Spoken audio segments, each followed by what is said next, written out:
นอกจากไม้กฤษณาที่เกิดขึ้นเองในป่าตามธรรมชาติพี่น้องเกษตรกรชาวลาวยังเป็นเกษตรกรที่ทันสมัยกล่าวคือพวกเขาเหล่านั้นมีการนำเอาเมล็ดพันธุ์ไม้กฤษณาจากต้นเดิมมาเพาะขยายพันธุ์และปลูกในสวนกาแฟของตนเองมาช้านานดังเช่นสวนไม้กฤษณาของนายคำแห่งบ้านหนองแก่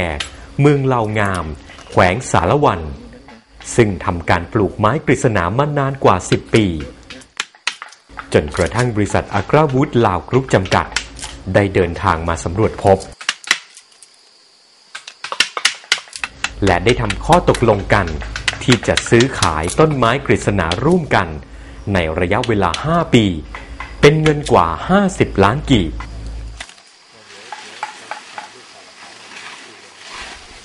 อากาวูดลาวกรุ๊ปของพวกเขาได้ลงมาสำรวจการปลูกปอเหืองหรือไม้กฤษณาของประชาชนภาคใต้ในสปป.ลาวเฮานี้มันก็มีหลายเขตที่ขึ้นแล้วก็เหมาะสมแต่ส่วนหลายประชาชนยังบ่เข้าใจเรื่องสายพันธุ์ว่ามันพันธุ์ใดเด้ปัจจุบันนี้ส่วนหลายมันจะเพาะปลูกด้วยเม็ดหรือแกนขึ้นมาอยู่ในส่วนนี้ก็เป็นพันธุ์กัสนาเพราะฉะนั้นพวกเขาได้สำรวจมาหลายๆแขวงแล้วก็มีประชาชนอยู่ใน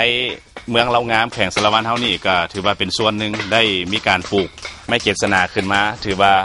อายุการก็10 กว่าปีชื่อแม่นว่าคำคือภรรยาแม่นบุญทันแม่นว่าได้ปลูกสวนนี้ก็แม่นว่า19 ปีถามว่าชื่อแต่บ่มีผมมาซื้อน้อยบ่นา2 ปีและ3 ปีและมือหนึ่งนี่บ่ต่ำต้อง4 จุและ5 จุมาปี2006คือได้บริษัทได้ลงมาเฮ็ดให้พวกเฮานี่แหละได้ผลตัวจริงเพิ่นชื่อแท้ได้จ่ายแก้ไขตามนี่แหละเพิ่นว่ามีแต่ว่าเรื่องไม้กฤษณานี่ฮู้จักมาตั้งแต่ผู้แหละเป่าข่าวมาจากเมืองไทยก็บอกว่าผู้นั้นก็ว่าเป็นกฤษณานี่มีราคาอันนึงกัน2ก็พวกวิทยาก็มาเอาแน่ฮักบัดเอาแท้บัดแม่นไผสิเอาบัดมาถามแท้แล้วแม่นว่าบ่มีผู้เอาฮักก็เวทว่าสิปั้มทิ่มแต่มาคิดว่าบ่ได้ปั้มเพราะว่าปลูกขึ้นมาแล้วมันถ้ามันใต้ก็มันใต้ไปถ้าว่าบ่มีคนซื้อ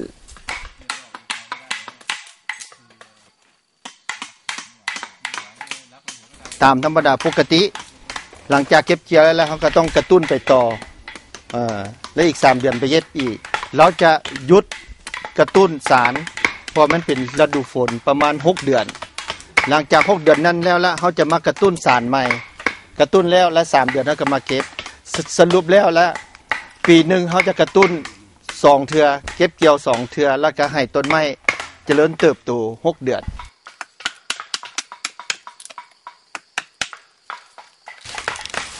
พอเขาจะกระตุ้นจังซี่ไปเรื่อยๆหลังจากกระตุ้นแล้วเขาสิทากเอา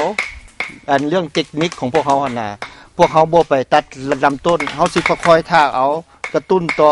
จนฮอด 4-5 ปีจนวันน้ำมันหั่นให้มันลงถึงห้างให้มันเข้าแกนแล้วจะค่อยมาขุดเอาลำต้นไปเลยก็อันนี้ก็เป็นหนึ่งในหลายๆบ้านที่ประสบผลสำเร็จในการปลูกต้นไม้กฤษณาข้างที่ว่าไทยบ้านเองก็ได้การปลูกแบบปฐมประฐานได้บ่มีการศึกษามาก่อนบ่ได้คัดเลือกสายพันธุ์แต่ในที่สุดสายพันธุ์ที่เขาจะปลูกก็ถือว่าเป็นสายพันธุ์ดีพวกเขาจึงค่อยได้ว่ามาเห็นแล้วก็ได้เสนอแนวทางนโยบายของพวกเขาสิคือแนวใดกับเจ้าของและในที่สุดก็ตกลงกันได้พวกเขาจึงได้มาเฮ็ดสารกลาง 3-4 เดือนหลังและปัจจุบันนี้กำลังเก็บสารอยู่เพราะว่าที่ผ่านมาประชาชนกันหลายจุดหลายบอนเลยปลูกเป็นพันๆต้นในที่สุดเหลือก็มีตั้งแต่10-20 ต้นก็ยังมีหลายจุดอันนี้ก็เป็นบังเอิญที่ว่าเราก็ปลูกหลายแต่ว่าก็ยังเหลือหลายอยู่แล้วก็ต้นไม้ก็งามฉะนั้นมื้อนี้ก็เป็นมื้อดี ในเมื่อว่าทุกฝ่ายก็ได้เข้ามาร่วมอยู่นี่ในบ้านกันนี้เนาะแนวโอ้บ่มีหยังกันมีหลายภาคส่วนแล้วก็ถือโอกาสนี้มอบเงิน55ล้านกีบให้ทั้งไอ้ค้ำพร้อมด้วยภรรยานี้เป็นค่าเหือค่าแห้งเพิ่นที่ว่าได้รักษาต้นไม้เพิ่นปลูกมาได้หลาย10ปีแล้วเนาะทำเนาะเด้อมอบไปเด้อนี่เด้อ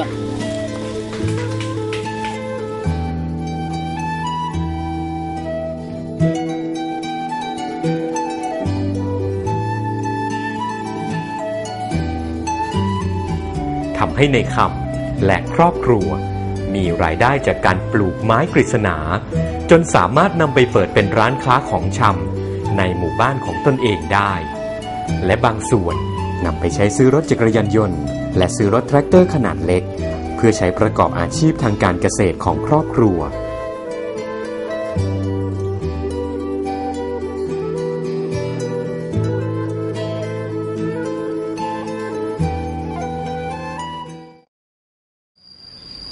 และเพื่อให้งานทดลองค้นคว้าและวิจัยเกี่ยวกับการปลูกไม้กฤษณาเพื่อเป็นพืชเศรษฐกิจได้ประสบผลสำเร็จบริษัทอักราวูดลาวจำกัดจึงได้ทำการศึกษาทดลองการเพาะเลี้ยงเนื้อเยื่อเพื่อขยายพันธุ์ไม้หอมกฤษณาเพื่อจะได้นำไปส่งเสริมในที่ของเกษตรกรไว้ปลูกเป็นพืชเศรษฐกิจต่อไปในอนาคตเฉพาะทางบริษัทเขาก็มีนักวิชาการที่ลงไปสำรวจตั้งแต่เหนือจนฮอดใต้ถึงณปัจจุบันนี้พันธุ์ธรรมชาติถือว่าเกือบว่าจะหมดสิ้นไปจากป่าแล้วเพราะว่าถูกทำลายถือโคนถือว่ามีก็เหลือหน่อยที่สุดเพราะฉะนั้นเขาจะต้องได้มีการเพาะปลูกขึ้นมาทดแทนป่าธรรมชาติทั้งบริษัทอากาวุฒลาวกรุ๊ปของพวกเขานี่การปลูกไม้กฤษณาบ่แม่นจะปลูกตามธรรมชาติคือประชาชนทั่วไปที่เคยผ่านมาบริษัทของพวกเขาจะมีการสร้างห้องทดลองหรือว่าห้องแลบขึ้นมาเพื่อมาเพาะเนื้อเยื่อหรือว่าเป็นทิชชู่ออกมาจังได้ต้นไม้เป็นพันธุ์ใหม่ของเขาชื่อว่าพันละพีเพราะฉะนั้นต้นไม้พันละพีเนี่ยจะเป็นต้นไม้ที่เติบโตไว้ใหญ่ไว้คือสมมุติยกตัวอย่างคือต้นนี้เพียงแต่1 ปีพวกเขาก็สามารถได้ซ้ำนี้แล้วอันนี้ถือว่าเป็นต้นธรรมดาบางต้นจะสูงกว่านี้ว่าเรื่องพันธุ์ธรรมชาติมันก็มีอันดีและก็อันบ่ดีคือต้นไม้การที่มันขึ้นมาแล้วจะมีสารเลยมันก็บ่แม่นจะมีทุกต้นบางต้นก็เกิดบางต้นก็บ่เกิดมันก็ขึ้นกับสภาพสิ่งแวดล้อมบางต้นมันก็เป็นตั้ง100 ปี200 ปีมันก็ยังบ่มีสารเลยเพราะฉะนั้นการกระตุ้นกับไม้ธรรมชาติถือว่าบางต้นก็ได้บางต้นก็บ่ได้ถือว่าบ่ได้ 100% แต่ถ้าเป็นพันธุ์ละพีที่เขาได้มีการวิเคราะห์หรือคัดเลือกสายพันธุ์มาเป็นพันธุ์ตัวนี้ขึ้นมาแล้วคือมันจะได้ทุกต้นเกือบเว้าได้ว่า 99% ที่ได้รับผลสำเร็จในการกระตุ้นสารให้เกิดเป็นสารกฤษณา